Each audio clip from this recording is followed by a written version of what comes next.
Hi, everybody. I'm trying to do this away from people so I can talk. Hope you are all well. I hope you had some time off on the 4th of July, and hope you were able to educate folks you know about our racist foundings that are tied to our economic system. And I say that because this live is specifically about Ilhan Omar, Representative Omar, who once again has showed boldness and courage in discussing our country's racist founding, whether it's the Electoral College, which was linked exactly to our financial system, you know, how actual capitalism was discussed when the founding fathers met. And I think it's pretty profound. I mean, I say profound because so much of our history has been erased by the historians who had biases and consciously erased. And so it takes such an extraordinary amount of courage and education and belief in your power and the movement's power to go forward as a United States Congresswoman and challenge our economic system, which is really what the founding of America was, the Americas, I should say, United States and really beyond. The democratic system, this system that we have tried to push on others, was founded in economic principles that is based on oppressing people of color. But before I get started, I just wanted to share with you guys that yes, I'm in New York and I am safe. I am sitting outside, social distanced. I traveled from Arizona with like the face mask and everything, and like the plexiglass one on the outside. And so, because of the holiday, we actually decided we're going to put the show out, the weekly show that is out right now on Patreon. And thank you so much, guys, for the shout outs on the interviews for last week. Thought it was a really great show too. But this week, it is going to be out on YouTube tomorrow at 8 p.m. So a little bit of change in programming this week because of travel schedules. We just had to, I taped it before I left, but we had to upload it all and do a bunch of different things. Carson, awesome. You are from Ilhan's district. You've had great leaders, whether it's Keith Ellison leading your state in being a fighter for Black people in America and challenging the racist police department and prosecuting them, whether it's doing that national. Talk about like the arc of the universe is is long, but it bends towards justice. Keith Ellison is, I apologize, that's how you know I'm in New York. It's very, very loud as a fire truck goes by. So Keith Ellison, if you recall, you had folks, I just love this, and I'm going to do a live on this, so you have to be prepped for this. We're going to make this a topic on the show as well. Keith Ellison, AIPAC and Israeli interests and the far right wing that is extremely Islamophobic went after Keith Ellison when he ran for chair of the DNC, if you recall, against Tom Perez. And Tom Perez, one, I believe they messed with the votes. I can explain that in another segment around the DNC. I will go back through that. I think it's an important story. And Keith chose to surrender his congressional seat. And of course, this is before they had the majority. But I understand, you hear this from people all the time when they're in the minority or otherwise, that if you're in the progressive caucus and if you're actually a progressive like Keith Ellison, who's just consistently, before the movement was really at the strength and the capacity is now, he has consistently been progressive on issues and had courage, and he is one of the most decent human beings I've ever met. In my race, he called me up, we talked, he gave me advice. He is a very good person. And they went after him, they threw everything at him, everything. And he kept his seat, which I think is really important to note, that the turnout he has been a real movement candidate, organizing on the ground, high turnout, and now, talk about justice. Tom Perez hates being in the DNC, is criticized for every decision, rightfully so.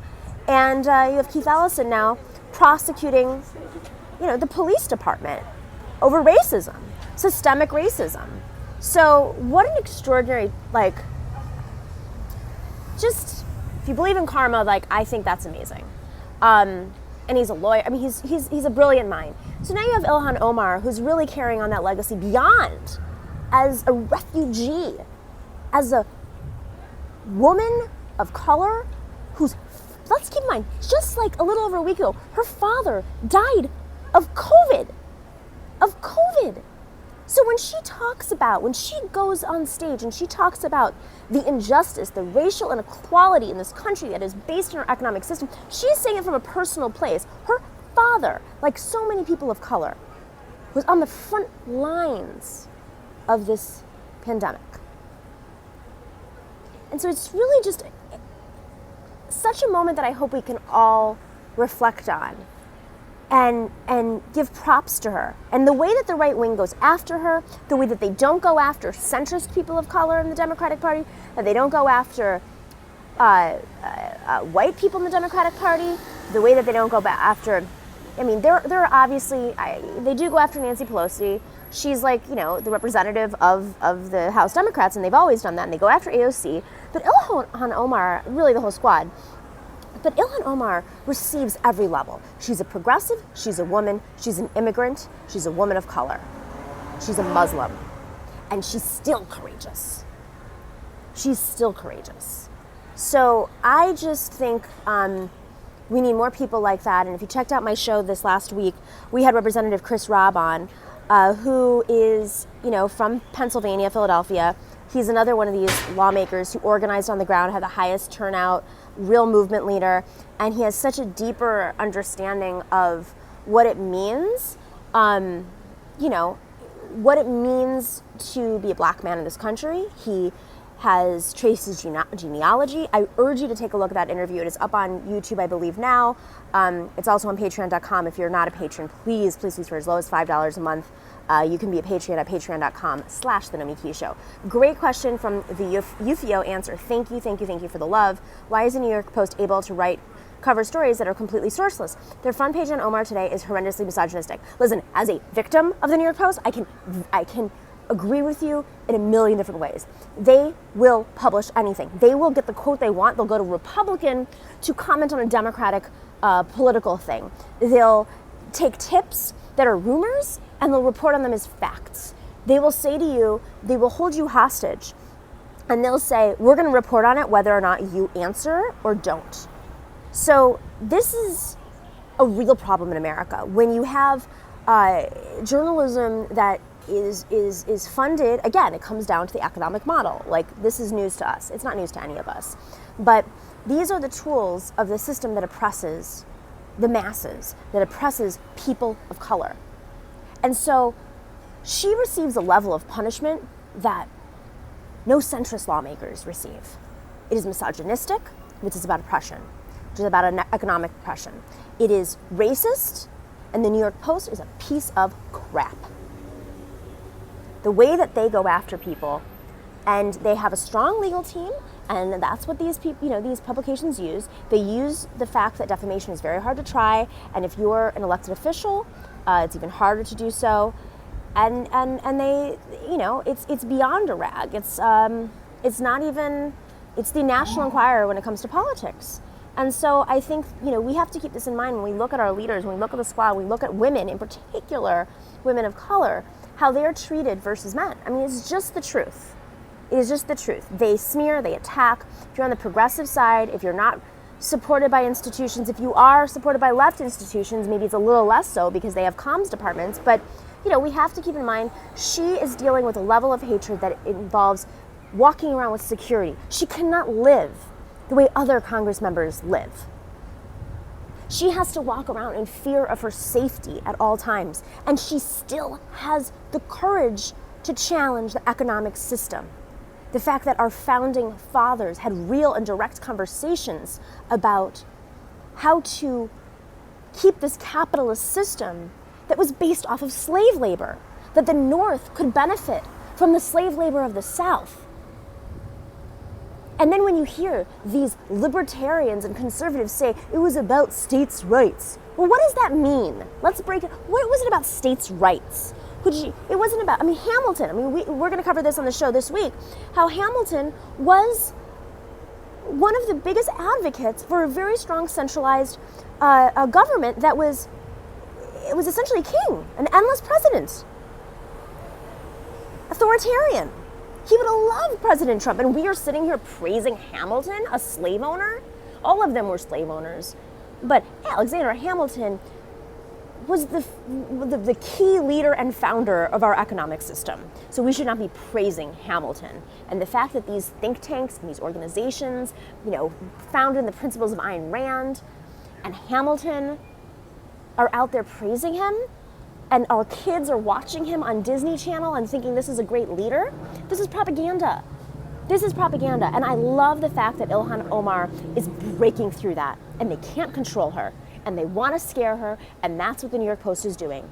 But you know what happens to a woman like that who is, at that point, she's in elected office, she has her power, she's not by any means owned by AIPAC, which is so much of the underbelly of the centrist politics.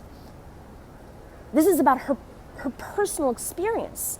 She is a refugee. When you come from that personal experience, when your father just died of COVID, because she comes from a background where they're more likely to be infected by COVID. She's speaking from a place of personal truth. And it's one of the reasons why I'm so proud to be part of Matriarch, because we are not just supporting wealthy candidates and women, #women.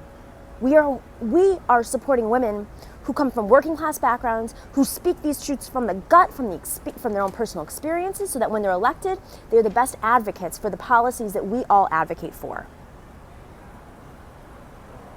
It's why we support Cori Bush, whose election is coming up in a month, and make sure to check out her campaign. These coalitions, as I've said over and over again, they need to happen earlier. The endorsements need to happen earlier, because even if you raise the money in the end, you can't spend it. You gotta spend that money early so people know your name, so you can get more volunteers, you can knock on more doors when it's not COVID. You can send out more emails, you can send out more mailers, which is really important during COVID. That's how people know who you are. And she's raising the money. She's now raised $500,000, thank God. But she needs that movement love. So every single progressive in the country is making calls for her. So we can do what the coalition did for Jamal Bowman with Cori Bush, who is the OG of this movement. She is one of the OGs. She is running against the establishment with courage. She is a Ferguson activist. She's a nurse. She's had COVID. Oh my God, she's had COVID while she is running. She called me. I don't know if she'd want me to tell this story, but she called me from the hospital. I talked to her on the phone from the hospital bed, and I was like, hang up the phone right now, Cori. What are you doing talking to me? You rest. You get better. And I was just, checking in to see if she's okay, sending some love. I didn't expect her to answer, to talk to me. This is the kind of leader. She's relentless. She's out there on the streets right now. She's getting pepper sprayed. Her car was shot at, not for the first time. That is courage. That is a level of courage that when that's elected to Congress, it's not going away. So kudos to Ilhan. We need more women like Ilhan in office. We need more progressives in office who are unbeholden to any sort of special interest. We need to talk about our economic system. And thank you, Anna, for supporting Rebecca Parson, another one of our matriarch candidates. She is fantastic, as she's labeled queer socialist, and she is fighting the fight against a really bad Democrat. All right, I hope you are all well. I'm gonna put my mask back on, and I'm gonna go back inside, but I just wanted to send you a little love, show you a little bit of New York background. I am back home. It's a beautiful night. Too many people aren't wearing masks. Tell your people to wear masks. Tell your servers to wear masks. I'm walking by all these restaurants. I'm like, I'm staying inside. All right, take care, everybody. Make sure to check out our show tomorrow night at 8 p.m. We're going to do a special on Alan Dershowitz coming up soon. I debated him a few years ago during that DNC debate. He's very relevant now. And this week's show is going to be a great show. All right, take care, guys.